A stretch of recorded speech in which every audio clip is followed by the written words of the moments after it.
Bonjour à tous, content de vous retrouver pour cette nouvelle vidéo. Aujourd'hui, on va parler des règles en voyance et de la voyance à distance et savoir un petit peu comment ça marche.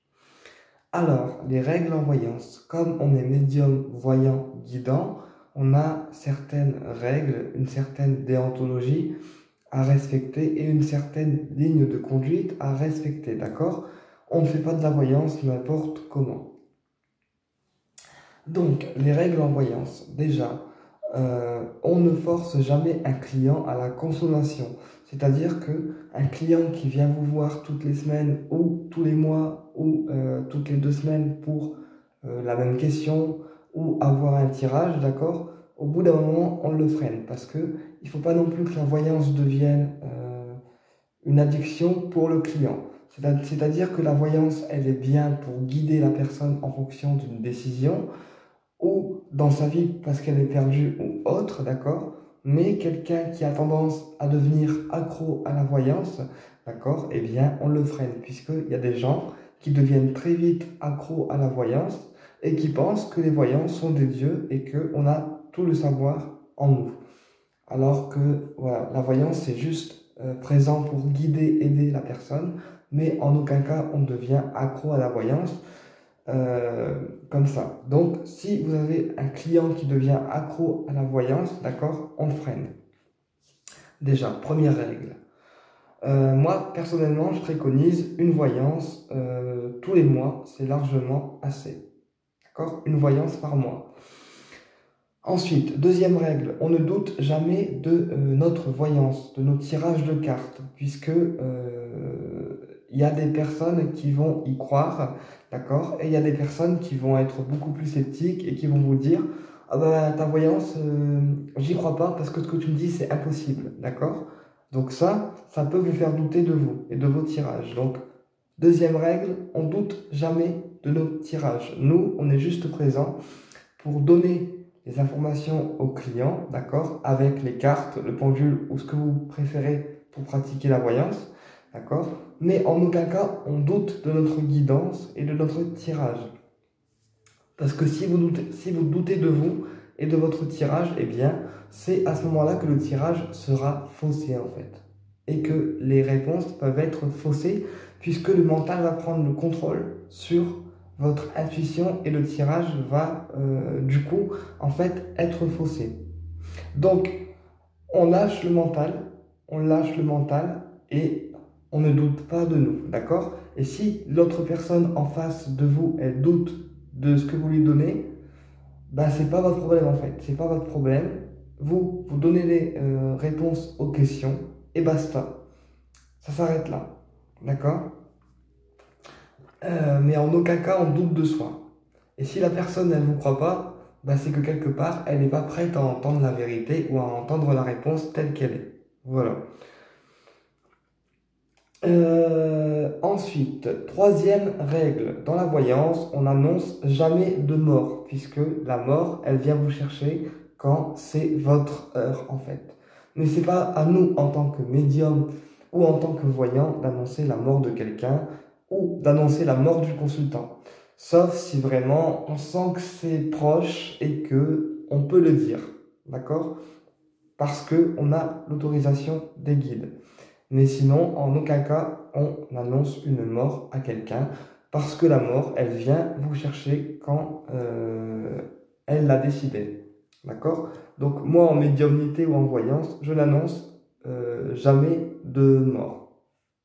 Ou en tout cas, c'est très très rare. Voilà.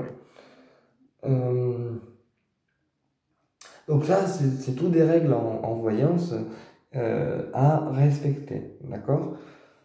Ensuite, prochaine règle, on ne rentre jamais dans le jugement. C'est-à-dire que peu importe la sexualité du consultant, peu importe sa situation, peu importe son orientation professionnelle, d'accord, on ne doit jamais être dans le jugement de la personne à qui on tire les cartes ou à qui on fait une guidance ou à qui on délivre un message. Voilà. Nous, en tant que médium et voyant, on doit avoir une certaine sagesse en fait en nous et on doit écouter la personne et la guider sans la juger. Ok? Voilà.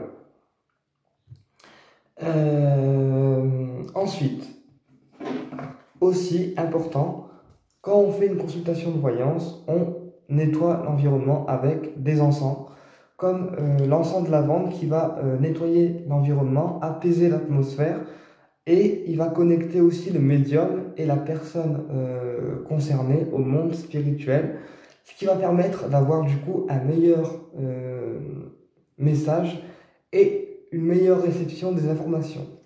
Ok?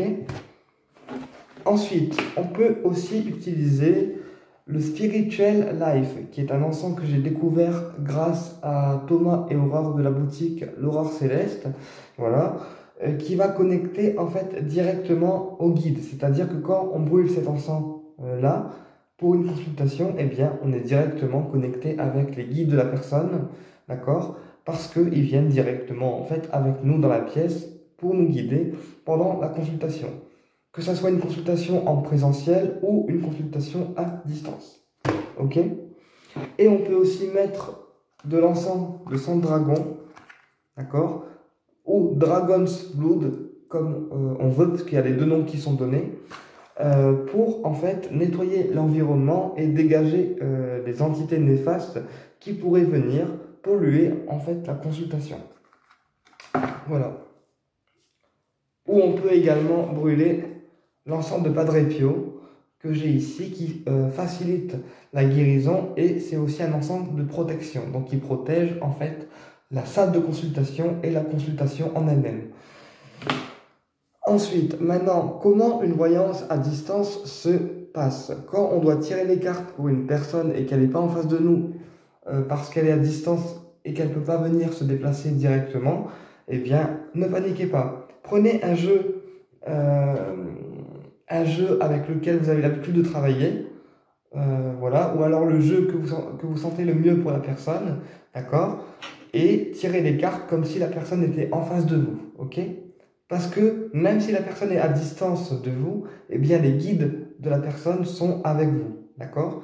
Et donc ils peuvent vous aider à répondre à sa question avec les cartes correctement. Puisque même si la personne est à distance de vous, eh bien ces guides sont avec vous puisque vous répondez en fait à distance pour la personne. Ok? Et si vous tirez les cartes pour une autre personne à distance, également important à savoir, c'est qu'il faut toujours demander le nom de famille, d'accord, et la date de naissance. Voilà, donc nom, prénom et date de naissance. Ok? Ensuite, on ne va jamais voir dans la vie d'une personne, d'accord, sans son accord, puisque il y a beaucoup de gens qui tirent les cartes pour voir, par exemple, si un tel va se séparer de un tel. Non, on ne tire jamais les cartes dans la vie d'une personne sans qu'elle soit d'accord. Sauf si on est directement concerné par la question. Auquel cas, là, on a le droit puisque c'est nous qui sommes concernés par la question. Mais on ne va jamais voir dans la vie d'une personne comme ça, à l'improviste, sans y être autorisé. D'accord? Même avec les cartes en voyance. Voilà. Sauf si on est vraiment concerné par la question parce que c'est notre copain ou notre conjoint ou la personne qu'on convoite, d'accord, et qu'on veut savoir si elle est attirée par nous, si elle est intéressée ou quoi. Là, oui, on peut aller voir parce qu'on est directement en fait concerné par la question qu'on pose. Mais si c'est une question autre et qu'on n'est pas autorisé par la personne à aller voir dans sa vie comme ça, eh bien, on ne rentre jamais dans la vie d'une personne en voyance de manière intrusive. Voilà. Donc voilà, en fait, les règles en voyance à respecter. Et pareil, on ne fait jamais de voyance, que ce soit à distance ou en présentiel, quand on est fatigué ou pollué, d'accord? Parce que sinon, eh bien, ça peut très très vite, en fait, fausser le tirage et les réponses ne seront pas aussi efficaces que si vous êtes en forme et bien nettoyé. Je vous invite également, pour une voyance à distance, à mettre un cristal de roche près de vous qui va décupler en fait votre énergie vitale et qui va décupler aussi la puissance de votre voyance. Voilà. Voilà, j'espère que cette vidéo elle vous a plu et je vous dis à très bientôt pour une prochaine vidéo. Au plaisir.